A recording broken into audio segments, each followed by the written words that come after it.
Yeah, okay, so this is all about the Gloria stuff. I wanted to give a snowy talk because it's the last one of the year, and maybe we can invoke snow. And I also wanted to give a test talk for the format that we had originally envisioned for some of these Friday talks, at least some, which is someone coming back from the field and saying, here's where I was, here's the people I hung out with, here's what's going on, and make it about sort of 40 minutes. Hi, Sue. Make it about 40 minutes and have time to chat and ask questions and maybe go to beer later. Stop me if I go too long and interject questions and things. Okay, so I'm talking about what we're doing in the Himalaya. This is signed by the current PIs for this year's fieldwork on our Gloria project, which is the Global Observation Research Initiative in Alpine Environments, which I'll introduce more later. But the first thing I want to mention is that that's not by any means the only 3 people involved in the project. So the project was started by Jan Salik, who's here, curator emerita at the Garden, and Fang Jindong at the upper left here, who's the main Gloria PI in China. Later was joined by Dr. Suresh Gamire, leaping over a boulder here, and Sangay Dema here. So this year and in recent years, I've come on as the Missouri Botanical Garden representative for Gloria in Jan's stead, and Sangay, who some of you know, because she also studied here in St. Louis, is off finishing her PhD in Australia. So she was replaced, at least temporarily, by Choki Gelchen, who you'll meet. And of course, PIs are not how all of this work happens only. So we also have lots of workers at Botanical Gardens, like Natalie here, looking intrepidly off into the distance. Yes? Okay, so people who sign their names onto grants, or private investigators. Or private investigators. No, in this context, principal investigators. And I just mean that as people who sign their name onto grants. But lots of people actually do this work. So research specialists and other professionals, graduate students. We've had lots of, especially Nepali graduate students, go through the program. Many cohorts who are now professionals in their own right. And also local people around the field sites who we interact with again and again throughout the years and who become invested, some of them, in the project itself. So it takes a big team. This is us at the top of our highest summit this year and one of the highest summits in the entire project, around 5,000 meters. And Natalie and Ashish and a couple other people are somehow still smiling at the end of a really, really punishing day. So the reason we're doing this all is because of the problem of global climate change. Some of you may have seen this GIF. So this is monthly temperature anomaly through different months, through different years. And so as it spirals out this way, we're getting higher and higher towards +1 degree Celsius. So it's not going to be a spoiler to tell you it's going to go up and spiral out towards warmer and warmer temperatures. You can see there's lots of variation in different months, there's lots of variation in different years. But right when we hit 1984 or so, does anyone have a guess? When is the edge of the hockey stick? Should be in just a few seconds now. So there's 1984. I was born in 1984. So we're getting hotter and hotter towards 1 degree Celsius here. And then they've done a nice thing recently. This is Ed Hawkins' figure here, where at the end, when he gets to 2022 or 2021, he'll turn it vertically so you can see the whole thing and see that we're spiraling out of control. So this is the global context, the global threat that we're trying to address. There's also a local issue too, which is that climate change in the Himalayan region particularly is happening faster than the global mean. Precipitation is also changing. And glaciers in the Himalayan region, which have this really important function as big sponges that soak up precipitation in the wet season and then release it in the dry season, are losing that function. And this is important because the Himalayan area, which we interpret broadly to include this Hangduan region here. So it's a little hard to see here. This is the Barthelot map of vascular plant richness. And you can see that this Hangduan and Himalayan region is one of the areas in the subtropics or temperate that's the most plant species rich. This is a figure from I don't think Antonelli presented yesterday, but from one of his papers showing vertebrate species richness, you can see the same thing, that for its latitude, it's exceptionally rich in species. And so the concern is here we have this hotspot of plant species richness that's threatened. And also, something that we in the Brown Center care about is that the function of these plant species and this plant biodiversity as ethnobotanical resources is also threatened. This is a slide stolen entirely from one of Jan's presentations. Thank you, Jan. Just making the case that these places we're working in the Himalayas are important as sources of medicinal plants, which were harvested there and continue to be harvested there as important livelihood sources. They're important areas as grasslands for grazing yaks and cows and yak-cow hybrids, which we'll talk about more later. And also they're important as sacred spaces. So changes here are not just material changes, they're also spiritual and cosmological changes. So when I say Gloria, I'm referring to this. This is a loose network that they say is coordination without centralization, which is a shared methodology used by now, I think, almost 200 sites around the world working in mountain regions for almost 3 decades, I think, in total.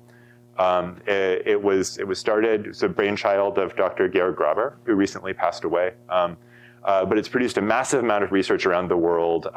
And importantly, it's all comparable research because we're using the same methodology. So within this, what Jan established and then with her collaborators and we've carried on is this Himalayan permanent plot network. What Gloria is a number of mountain sites at which people maintain permanent plots. So these are the sites that Missouri Botanical Garden is sort of intimately involved with and the dates that we've resurveyed them. So I'm gonna be giving especially examples from these red sites or pink sites here, which are Manang, our currently furthest west site in Nepal, and Tampela, which is our currently furthest east site in Bhutan, and the furthest east site until we go through this big gap from the eastern Himalayan region to the Hangduan region, which again, I'm referring to as part of the Himalaya, and other people would argue with me about that, whether it's part of the Himalaya. So at each of these Gloria sites, then, the method prescribes a lot of very specific things about how we work. So it prescribes that we work on mountain summits to avoid shading, and so that we can do plots that are representative of the different aspects, north, east, south, and west. It also prescribes that we have a lowest summit that's at the lower alpine, subalpine ecotone, and a highest summit that's at the nival, subnival ecotone, at the limit of where plants are growing. And the goal of the entire method is to look for elevational range change in plants caused by climate change or caused by changes in soil temperature, ultimately driven by global climate change. So we try to get 2 intermediate summits at each of the target regions then, which are at the upper alpine, lower alpine ecotone and subnival upper alpine ecotone. If we can't, we have 1 intermediate summit. And they look something like this. I'll give more examples because this is supposed to be a picture show and tell. But at the lower elevations, for us, a lower elevation summit around tree line is around 4,000 meters above sea level. For us, higher elevations are around 5,000 meters above sea level. It's very different if you're working in the Gloria sites in Scandinavia, where Alex Antonelli worked as a student, or if you're it's a little bit different if you're working in the Andes. So what going up to one of these sites looks like, that video is working pretty well, is something like this. So this is going up to one of the middle sites. It's a pretty good summit. It's a little bit of a ridgeline site in Bhutan. The middle higher sites look something like this on the way up. If you could hear audio, you could hear me saying, I can't hold my breath any longer because I'm gasping too hard for air. But this is going up to one of the middle sites at our Manang summit in Nepal. And then the very highest sites look something like this. They're areas that might have snow or ice at any time of the year. If we come there on the wrong day, we might have to clear snow off of the plot to do repeat monitoring of plants. And we have fewer pictures because usually we're doing stuff like this. So the method also entails these very specific site layout sort of rules. And this is so that we can get these very comparable data points. I said I wasn't going to give lots of data, that I wanted to do show and tell, but this describes the sorts of data we're gathering. So if any of you want any of this data, let me know. Or if you can think of ways to use it from other Gloria sites around the world, let me know. So we're getting detailed data on plant presence and absence within these 1 meter plots. We're getting lists of relative plant abundance on this entire mountain summit. We're taking temperature data, and of course, we're collecting specimens that vouch for the identity of our plant. So I'll go into that a little bit more with some colorful details. Of course, to lay out that big, complex layout means lots of measurement. So in lots of these pictures, we have measuring tapes with us. It's our key piece of equipment, really, is measuring tapes. And let's see if this plays. So a lot of what we're doing is carrying measuring tapes up to these sites and making sure that we lay out the plot exactly the same as we did before. And the reason for that, of course, is so that we can collect comparable data points across time, so that we can revisit these sites, resurvey the plants, and look at how the vegetation communities have changed in response to change in temperature. So the schematic of that perfect Gloria plot, I showed it to you before from the air.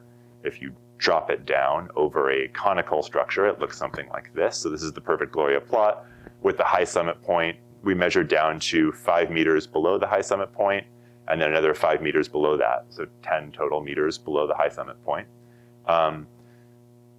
Survey all the plants inside these what we call summit area sections, and then do these very detailed surveys inside these 4 quadrat, 1 meter quadrat plots, in which we also measure temperature.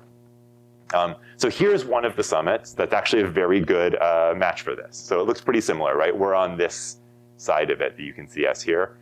So there's the team working in one of those quadrat clusters. Here's the highest summit point up here, and you can sort of see the string that's laying out this plot here. This is one of the sites at Manang in Nepal. Oh, it's video, cool. So you can see that there are teams of workers working with these frames, which are 100 10 centimeter by 10 centimeter cells to assess plant, each species presence or absence within those cells. So that's the sort of most granular data we have. Here again is that the grid apparatus we used for that. So it's lots of different counting methods within this grid apparatus to assess the, to assess cover and other abundance measures for the plant. As Gloria has progressed, it's gotten a little more complex with additional methods. And partly this is to try to be robust to being a scheme designed for long-term measurement, so that you can, if you're measuring as we are every 7 to 10 years, you're going to have a lot of beta diversity in your teams of scientists who are going out.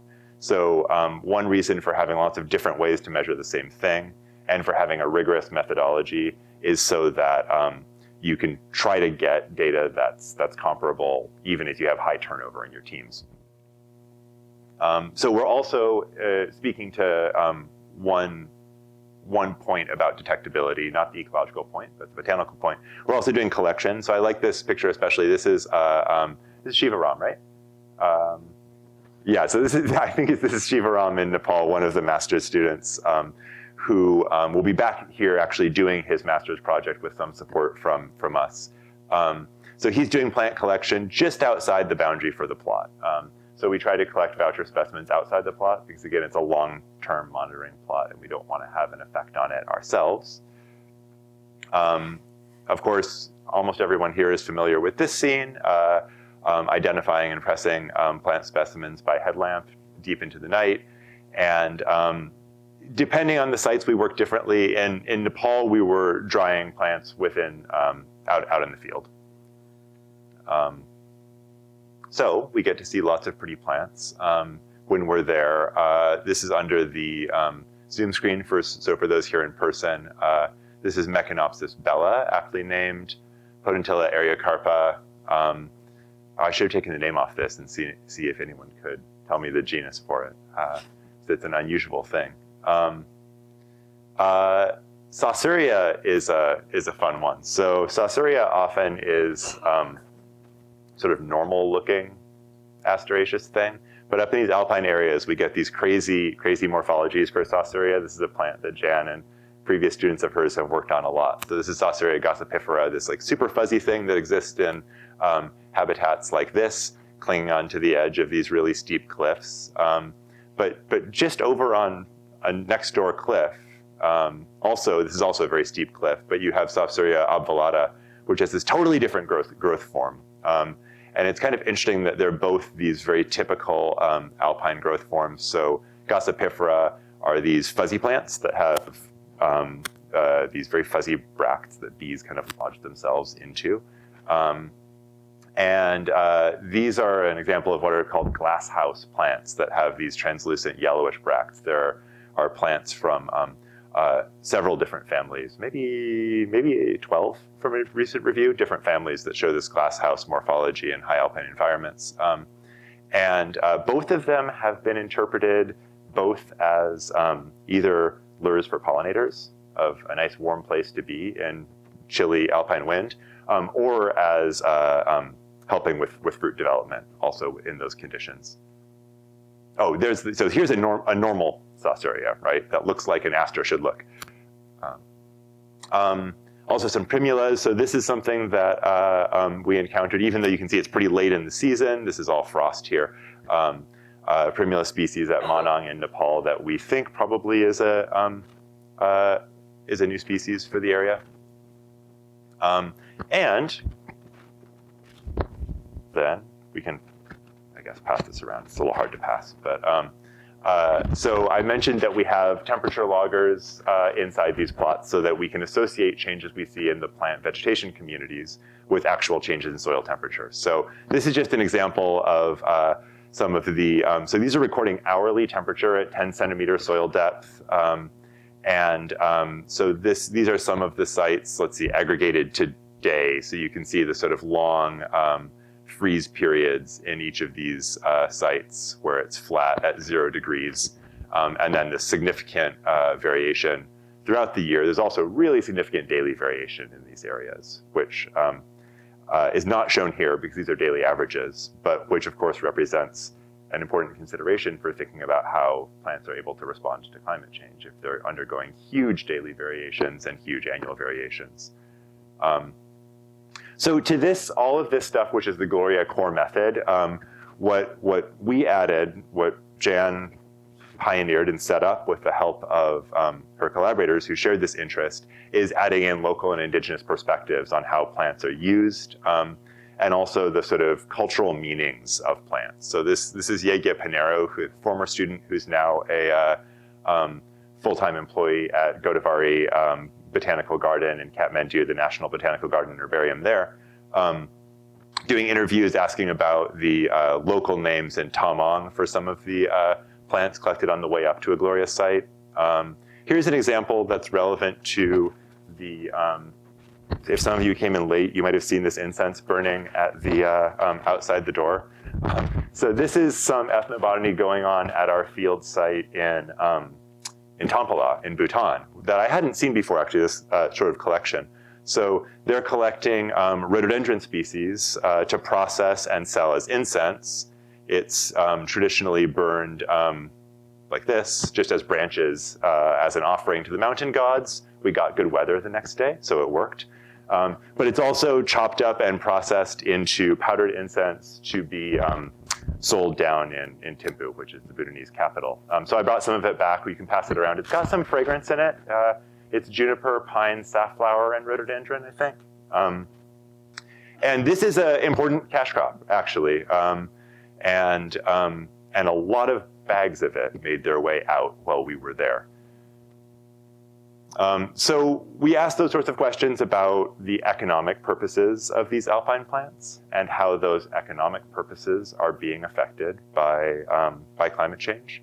And this lets us get at some sort of basic comparisons for some interesting and picturesque plants here. So we can do some comparisons, for instance, of things like Salix lindleyana, one of these little micro willows common throughout the Himalayan region, and which, if you saw little white things that looked like snowflakes in my title slide, those were not snowflakes. Those were Salix fluff wafting around on the mountain because it's the season for that. So this has medicinal uses in China and Nepal, but also cultural uses in Nepal. The famous Mechanopsis herbigilla, one of these blue poppies, like the Mechanopsis bella I showed earlier, has medicinal uses in the China and Bhutan sites, and actually has food uses documented in Nepal, and et cetera for some of the other species we've documented. This is an interesting one to me because this, of course, is relative of the podophyllums that we see around here. But it's this lovely, slightly pink flower, and it almost, you never see it fully, I don't know, exerted out of this leaf. The leaves are always kind of wrapped around it demurely. Okay, so that's one of the uses of plants to local people and the meanings of plants to local people in the Himalayan region.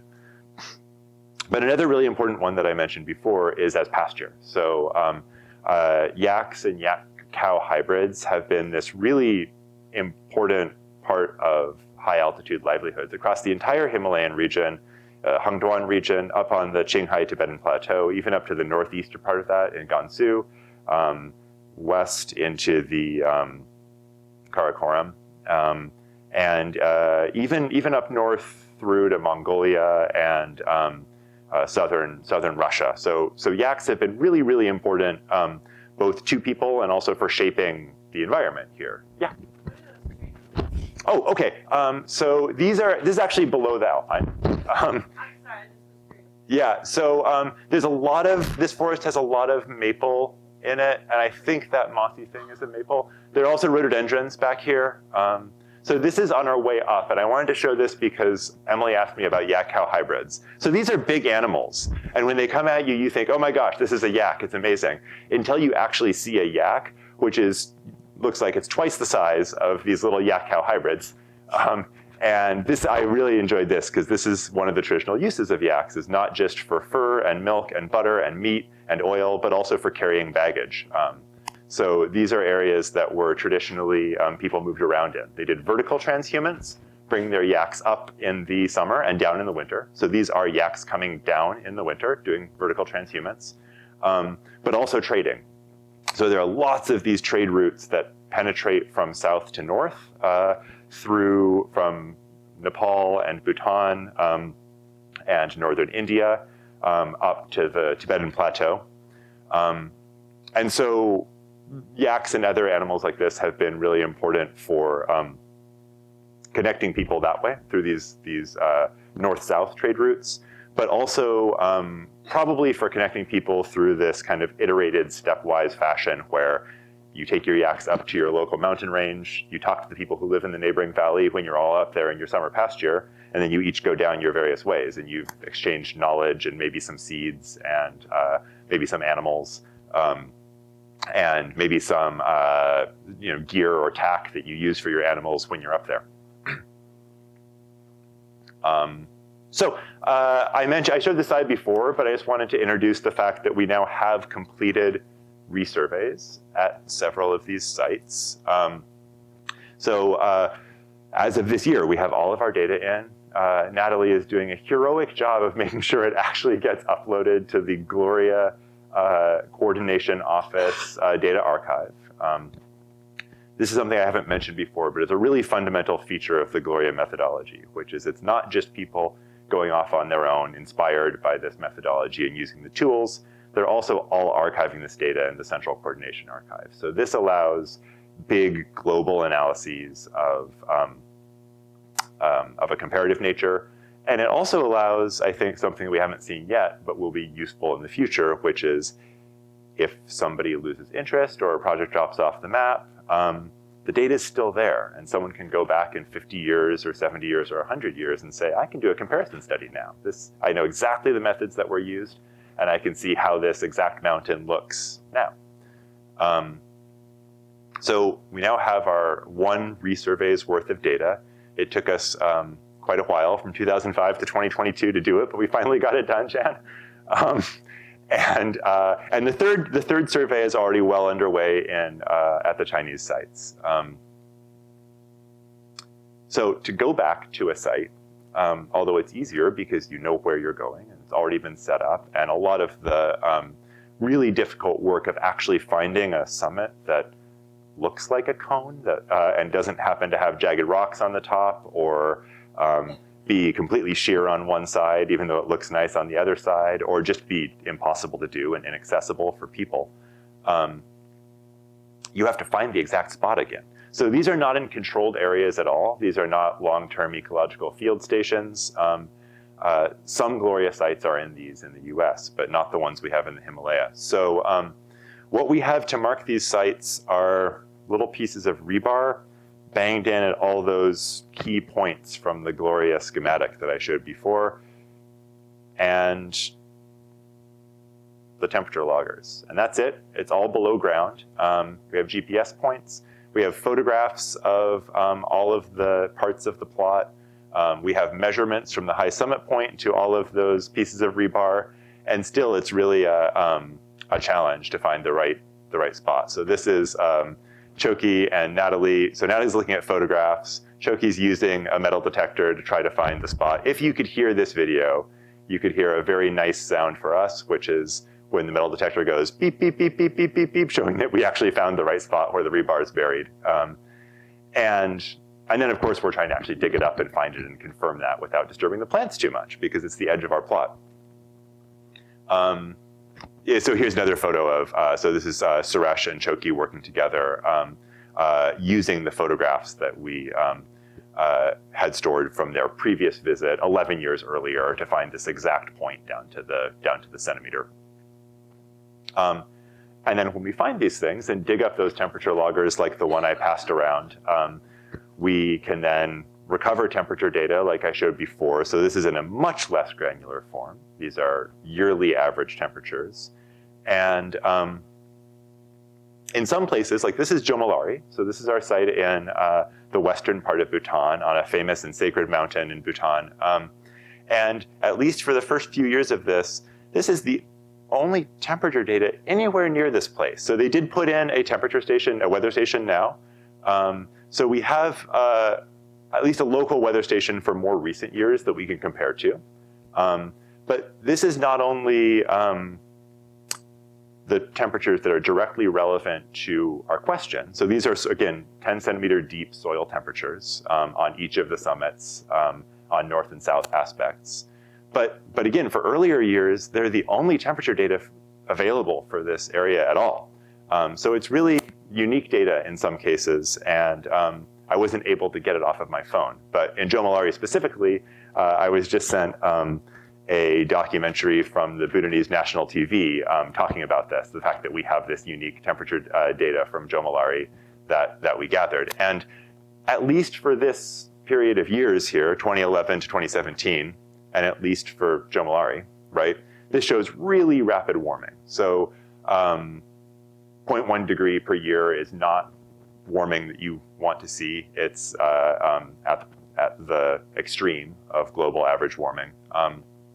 And here you can see that it's also very consistent here. So even though our summit, this is a lower summit at 4,100 meters, and then a mid-high summit at 4,500 meters, their baselines, their annual average temperatures are quite different, right? It's almost twice as warm at the lower summit, but they're both undergoing the same rapid warming, which is worrying. Also, when we revisit the sites, we can do these direct comparisons of the 1 meter plots. So this is one of the Chinese sites, one of the 1 meter plots surveyed in 2005 and 2012. And it can't visually see a lot of difference. This looks a little bit greener, although that could be phenology, but we can quantify the fact that it is different cover is increasing. The plot, in fact, is greening up there on that summit. And interestingly, this actually includes some of the medicinal plants that people report using. Here are a couple of the ones that were new species that we found in 2012 and had not seen 7 years earlier.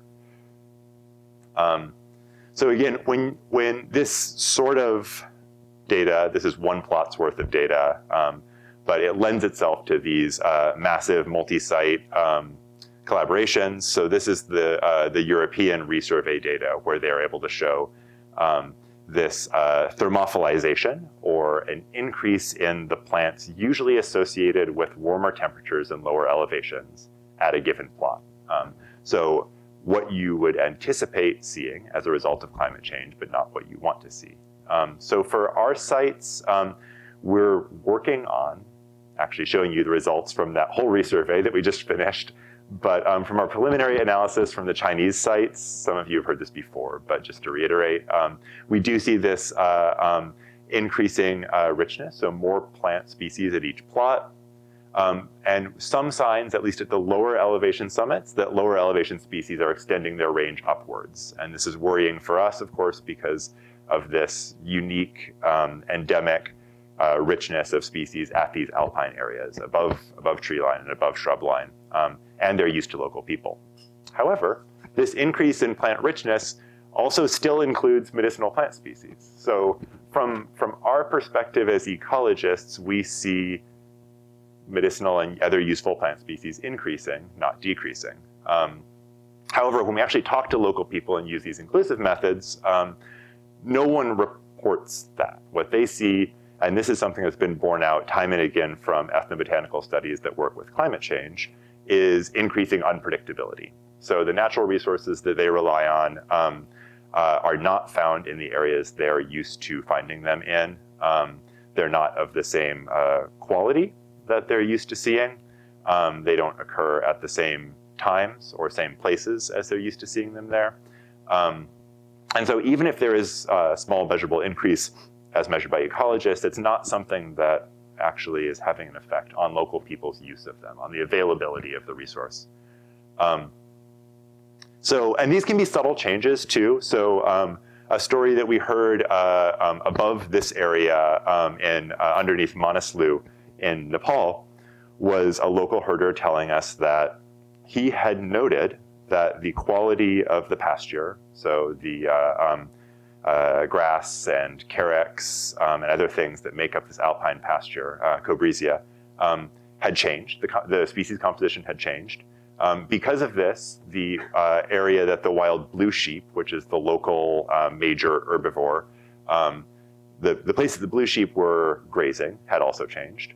And because of this, the snow leopards were predating his yaks much more than they used to. So he had to move his yak herd to a whole different valley. So in these subtle ways, like small changes in plant ecological plot data basically can manifest into sort of big changes on what people actually do with their major livelihood source. Something I always like to reiterate, because Jan taught me to, is that local people also are not passive recipients of climate change. So wherever we go, we see people experimenting with new crops, new varieties, new livelihood strategies.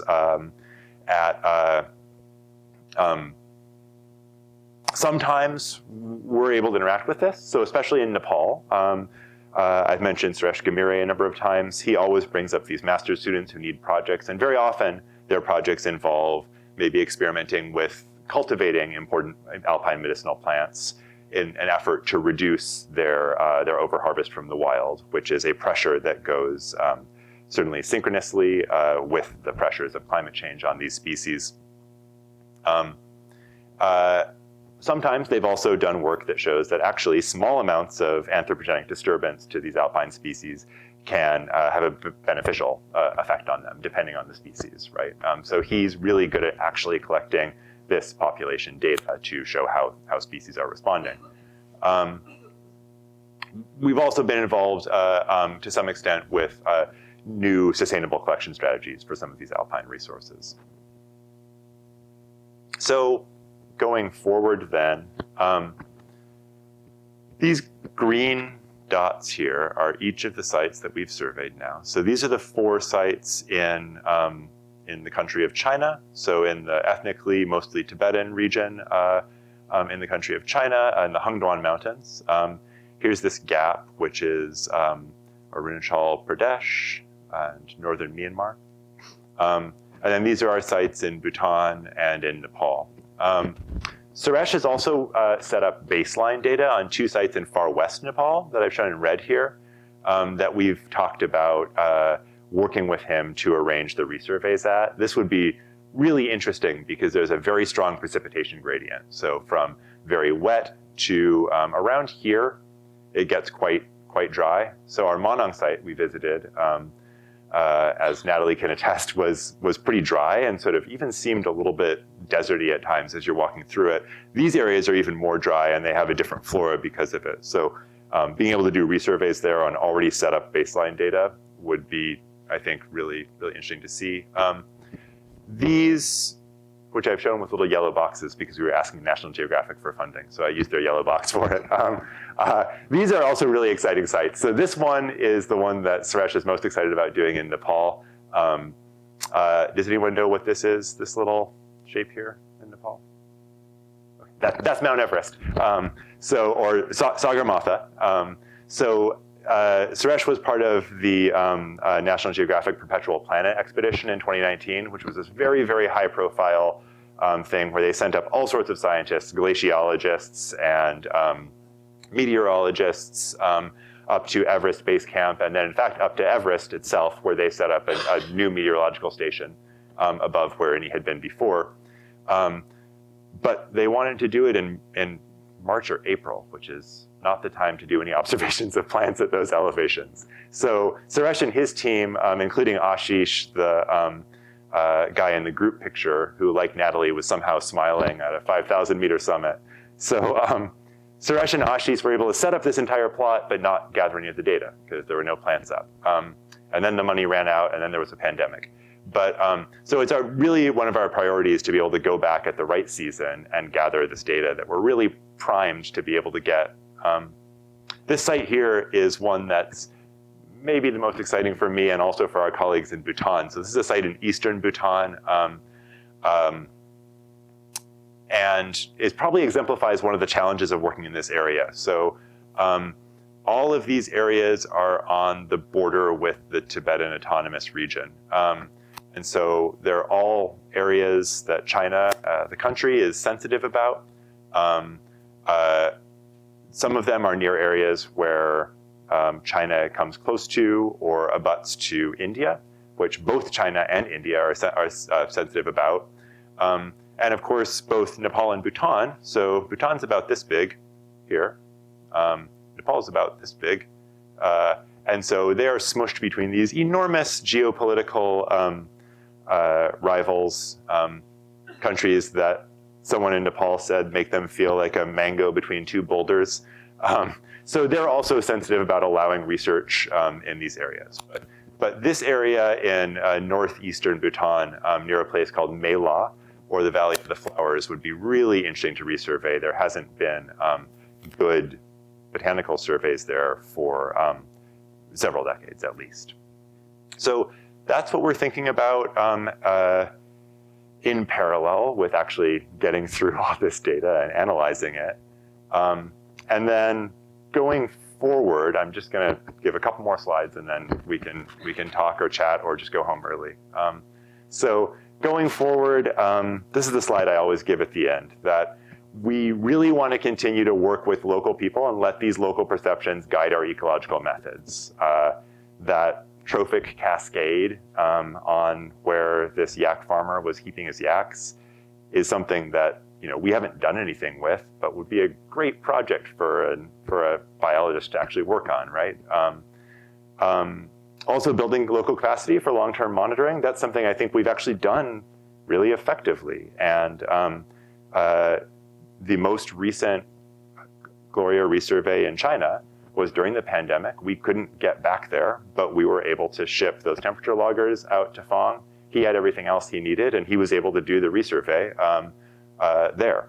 And it's something that can Doesn't have to replace global collaboration. I think it goes hand in hand with global collaboration.